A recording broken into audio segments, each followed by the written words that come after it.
Welcome to Arts and Props with GL. Hello, this is Gail here. In this video, Lupa and I wanted to show you how you can make larger bows, mostly ranging from about 5 inches up to 13 inches big. We use templates to make building bows stress-free. Before we show you how to make the templates, look at how easy it is to create a bow with this method. I just want to say that Lupa and I never made bows before we started making ornaments. What prompted us to make this video is this question: what is the easiest way to make a bow that involves very little measuring and is stress-free? Luba and I were working on ornaments that we felt would look better with bows.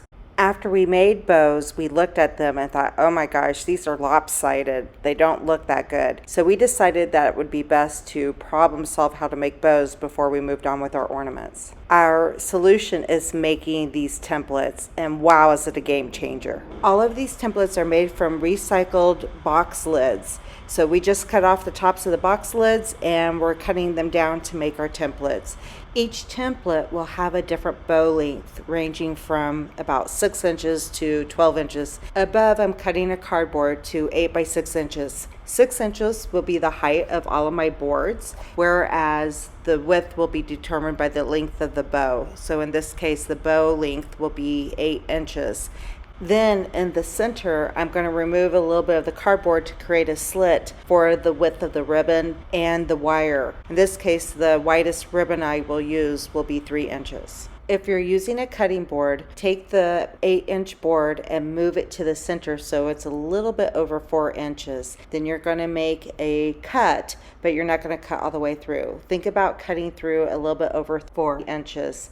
And then you're going to move it over to be a little less than 4 inches to make another cut, so that way you can rip out that center. The length of the cut that you're making should be a little over 3 inches, so that way you can add a ribbon that's 3 inches wide or thinner and add a wire that could be a pipe cleaner or florist wire. If you don't have a cutting board, you can use an X-Acto knife and a T-square. The T-square I bought at the Dollar Tree, and you can go on ahead and draw out your 6 by 8 inch template and draw a 3 1/4 inch line in the center. Trace around the line to make a thin rectangle and then cut it out with an X-Acto knife. I keep my templates as is for bows that are 5 inches or smaller. I like to write down the ribbon sizes as I go. If you're only going to use the template for a few times, I recommend stopping here. Otherwise, we'll move on and show how to make the templates more rounded, so that way there's less fluffing of the bow and it will be easier to separate the bow loops.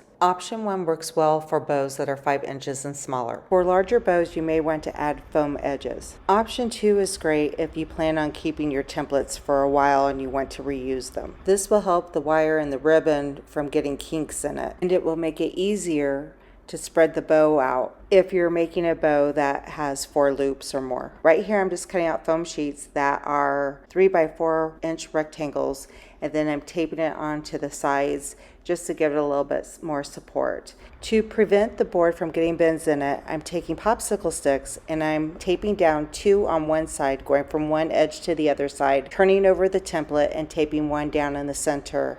I create my templates like this for bow lengths that range from 6 to 8 inches long. Option 3 is more involved, however, it helps in the long run when you're fluffing bows, and it can save time if you're making quite a few bows. I buy my pipe foam from Lowe's in the plumbing section, and I buy one with a 1 inch diameter in the center with a 1/2 inch foam thickness. If you have a cutting board, you can cut your pipe foam into 3-inch pieces. Otherwise, you can use scissors to cut it. I cut 2 3-inch pieces for each bow template that I make. When I add the pipe foam to the edges, I squeeze down really tight and hold it with one hand, and then take packing tape and tape it over the sides and the front. And I go over it several times. And this isn't going to hold it, but it's enough to hold it for a little bit. And I'm still holding it down with one hand and using duct tape to reinforce it. And I like to wrap the duct tape around vertically and horizontally to make sure that it's secured. This template's going to make some fluffy bows.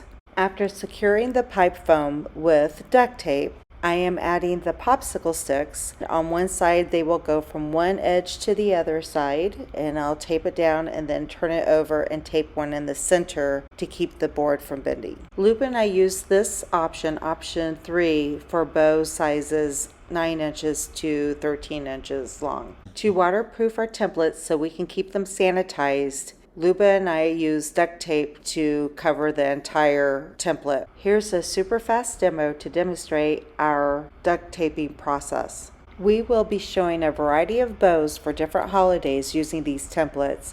Here is a bonus tip on how to store these templates to save space. All you're going to do is take a pipe cleaner and slide it through one of the slits and slide it through another slit of 2 large templates and bring them together. Before tying the larger ones together, you can also see if you can fit in the 5, 6, and 7 inch templates in between, and that will save even more space.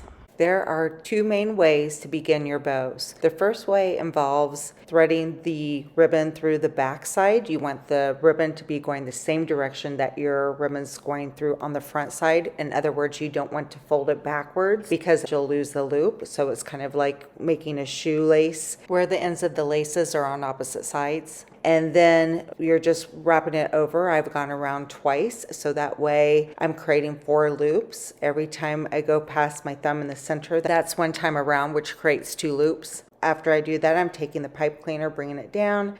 I'll show you how to make the tail in the second video. Now it's time to fluff up the bow and see what it looks like. And here's our first 4-loop bow. For our second way, we won't be threading it through the back side. We're just going to fold it over on the front side and use a hot glue gun to glue the ends together. Right now I have 2 loops. After I glue this together, I will pull it off and I'll repeat the step again so that I have a total of 4 loops. Making the bow this way gives you an option to make this second bow a little smaller if you want to place that on top. In my example, I'm keeping them both the same size. After I've pulled off my loops, I'm just placing them on top of the template, and I'm going to bring down the pipe cleaner to bunch them up and tie them together. Remember to twist it at least 3 times on the front side, and then I like to turn it over and twist it at least 2 times on the back side.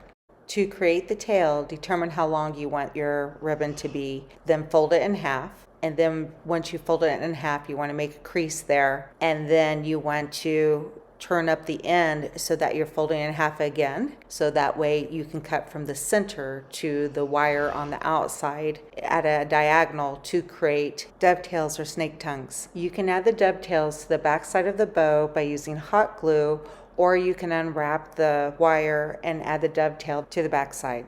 One way to create the center of the bow is to cut enough ribbon so that it wraps around from the front side to the back side. Fold both ends into the center and then wrap it around and make sure that you're gluing it on the back side of the bow. My center ribbon was a little long, so I am trimming it before I attach it to the back side of my bow. And here's the final product of using the second way to create a bow. Here are a few examples of bows that we made with these templates that we'll be showing in future videos. You can click on some of our bow videos in approximately 10 seconds. I hope you enjoyed this video. I got a little company right now. And if you enjoyed this video, we'd love to see you next time. Please subscribe. Thank you. Bye-bye.